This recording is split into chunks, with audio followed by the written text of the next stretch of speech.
I get told on a daily basis by a handful of women how much they love being a stay-at-home mom and they wouldn't trade it for the world.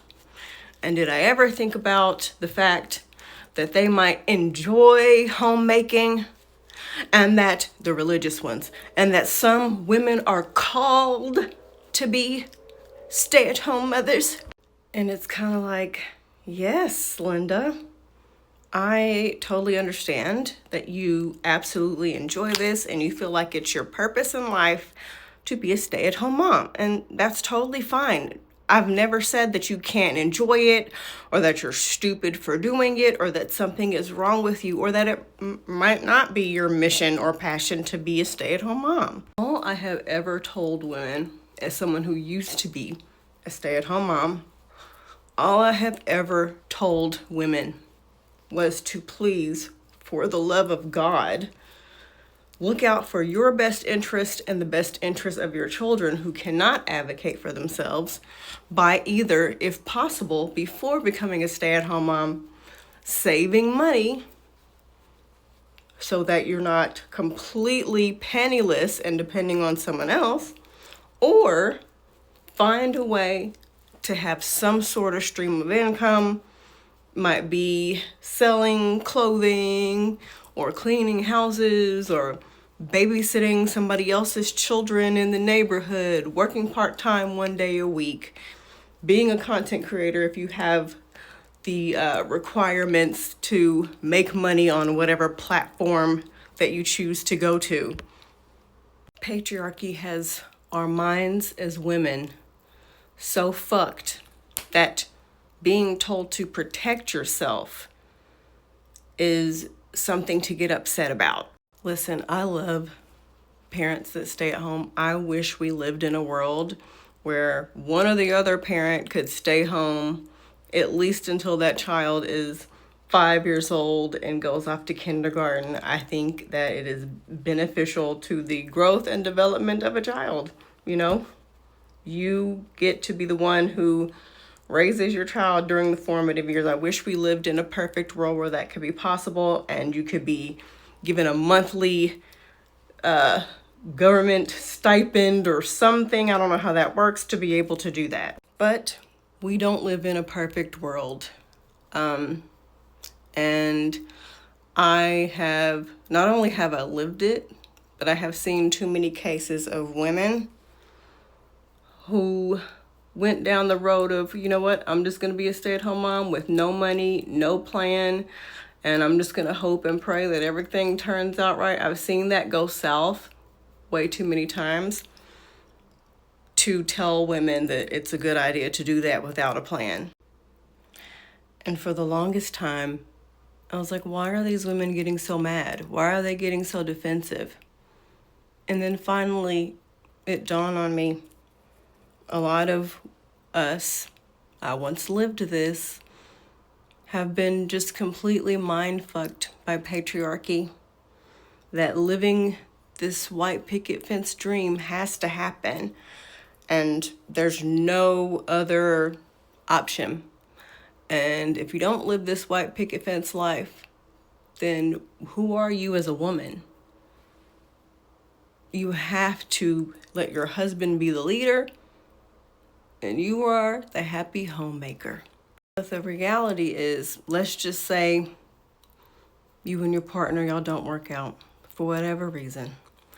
And you get a lawyer and you go to court and you are so happy because, I mean, of course, the judge is going to have sympathy that you dropped out of college or gave up your career or took a step back for the betterment of your family. The rude awakening that a lot of women get is when they realize that the judge doesn't give a shit. Do you have a roof over your head now? Do you have a source of income now? You want to keep your children? How are you going to provide for them? And this is where a lot of women have that moment where they're like, oh shit. Because you put yourself in a situation where the judge could very well say, you know what, the kids are going to live with their dad. And you know what, we live in a time where a lot of women would think that is a good idea, but we're not talking about that type of woman. I think those women are great, but let's just focus on your situation. So the judge might order that the kids stay with their dad for X amount of time because you are financially unstable and you have no way to provide for your children and you don't have a way to put a roof over their head. Or you rush to get something, anything. You are on a time crunch. You have to hurry up and get a job. You have to hurry up and get a place so that you can show the judge, hey, I'm stable. So you rush and then you realize, why is nobody hiring me? I have a college degree or I've worked in this particular industry for a long time, but nobody's hiring me. And then finally, a hiring manager has some compassion and says, hey, you seem great, but you've been out of the workforce for 5, 10, 15 years. And we really want somebody who is fresh in the game. Or they might say, you know what? I love your resume. I think you're great. However, because of the fact that you've been out of the job industry for so long, we can hire you in as one of our entry-level positions. And then you start looking for a place. And the life that you were accustomed to is no longer accustoming, because all the places that are amazing neighborhoods, gated communities cost way too much. And you begin to look for things that are in your budget, and you're in for another rude awakening that it might not be that great of a neighborhood. It might not look so nice. The amenities might not exist, or they're always something that's broken and needs maintenance. But you gotta take it, because you gotta get a roof over your head if you want the judge to see you as stable.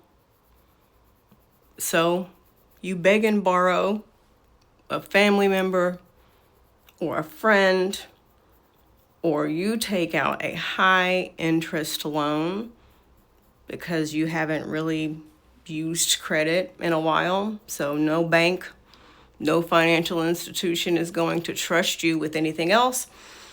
So you get a high interest loan, you pay the security deposit, first and last month's rent, the admin fee, the application fee, all the fees. And then when you get into this apartment, you're excited.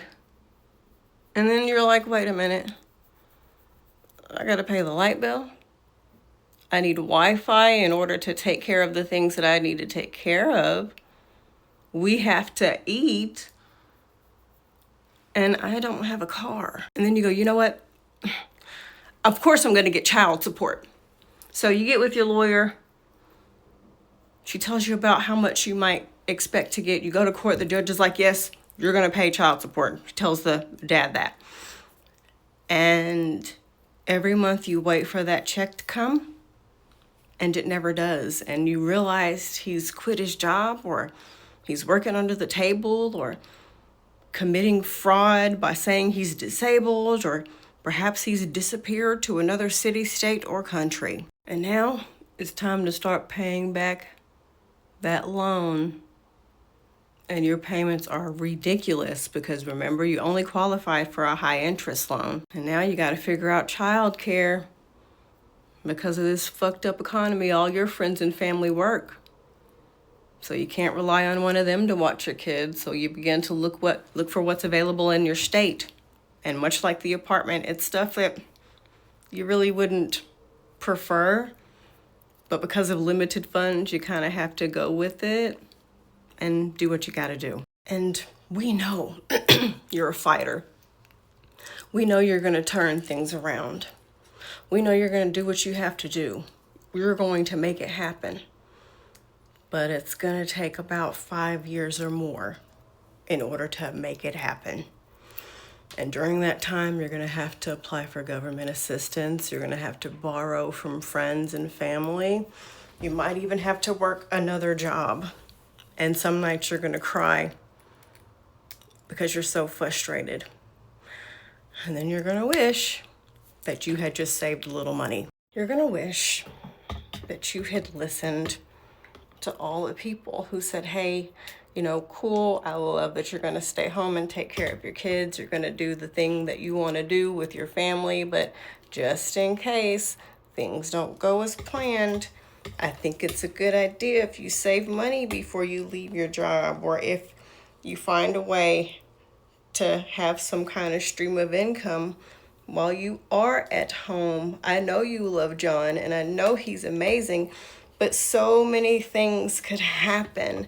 And because I care about you and your kids, who again cannot advocate for themselves and they only depend on you, I think one of those aforementioned options are best. Please do it. And you're going to spend a while putting your kids in some traumatizing situations.